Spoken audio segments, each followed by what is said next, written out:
Ավտոմեքենաների մաքսազերծումն արդեն 1 ամիս է հեշտացել է։ Այլևս չի կիրառվում հսկիչ գնի մեթոդը։ Նախկինում, եթե մաքսավորը կասկածում էր ներկրված մեքենայի փաստաթղթերին, ապրանքը մաքսազերծելիս հիմնվում էր այդ մոդելի մեքենայի շուկայական միջինացված արժեքի վրա։ Ներկրողները դժգոհում էին, շատ հաճախ հսկիչ գինը մի քանի անգամ գերազանցում էր մեքենայի իրական արժեքը եւ ստիպված էին լինում մեքենայի արժեքի չափ էլ մաքսատուրք վճարել։ Վարչապետ Կարեն Կարապետյանը մոտ 2 ամիս առաջ հանձնարարեց վերանայել մոտեցումները։ Սահմանել հստակ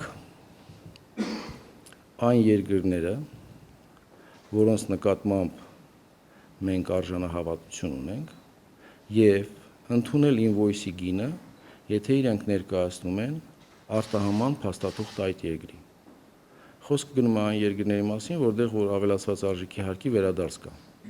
Այսօր մշակված մեթոդներով հաշվի են առնվում տարբեր երկրների ավտոշուկաների առանձնահատկությունները։ Եթե վերցնենք G-կլասի Mercedes-ը, օրինակ 2005 թվականին, Ճապոնիայում արժի $700։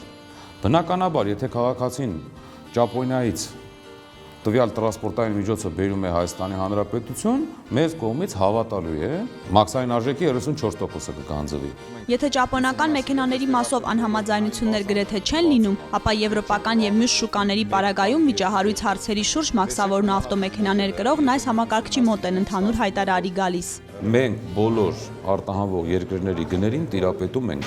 Եթե օրինակը բերում ենք եվրոպական շուկայից, ապա օգտվում ենք եվրոպական ամենամեծ կայքից, դա mobil.d կայքն է։ Մենք չենք առնչորդվում 1 կամ 2 դեպքով։ Վիգենը կրակն է ընկել եղբոր ուղարկած մեքենայի ձեռքը։ Եթե մի քանի օրից նվերը չմաքսազերծի, ստիպված պիտի տանի Վրաստան։ Եվրոպայից ինձ ուղարկել է։ Հիմա թե ինչքան են տվել, նրանք հաստատ 5000-ից ավել չէին էլ տա։ Հետո ասում են, որ այսքան $6000 ռաստամոշքի փող տուր, ինչի համար։ Բայց վարչապետն ասեց, որ ասենք արժեքը ինչքան վճարել ես դրա գումարով մաքսազերծեք։ Եթե դրա գումարով մաքսազերծես $1500 փող առնում։ Ավտովարորդների պաշտպանության լիգայի նախագահ Տիգրան Հովհաննիսյանը դրական փոփոխությունները տեսնում է, բայց կարծում է, որ այս եղանակն էլ վերջնական լուծում չէ։ Մաքսավոր ներկրող բանավեճը նույնպես կոռուպցիոն ռիսկեր է պարունակում, արդյունավետ է համարում Վրաստանում կիրառվող մաքսազերծման մեթոդը։ Մենք պետք է շարժիչի ծավալի հիման վրա մաքսազերծում իրականացնենք եւ վերջացնենք այս բոլոր քաշքշուկները։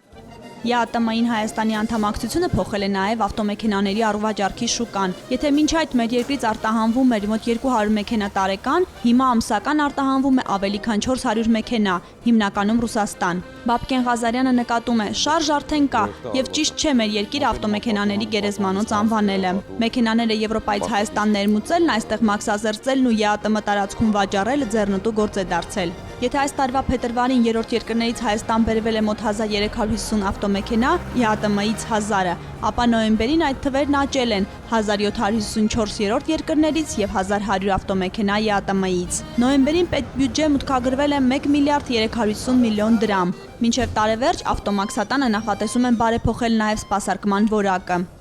Տրանսպորտային միջոցը ներսամցվում տարածքում արդեն ոստիկանության կողմից զննումը անցկացնելուց հետո անցնում են արտանետվող գազերն են ստուգում, երկու տեղեկանքները վերցնելուց հետո վերջ արդեն գործը պատրաստ է ձևակերպման։ Կմեծացնեն սպասասրահը, կներդնեն հերթերի արդյունավետ կառավարման համակարգ, խոստանում են եկող տարվանից քաղաքացիների համար արդյունքներն ավելի տեսանելի կլինեն։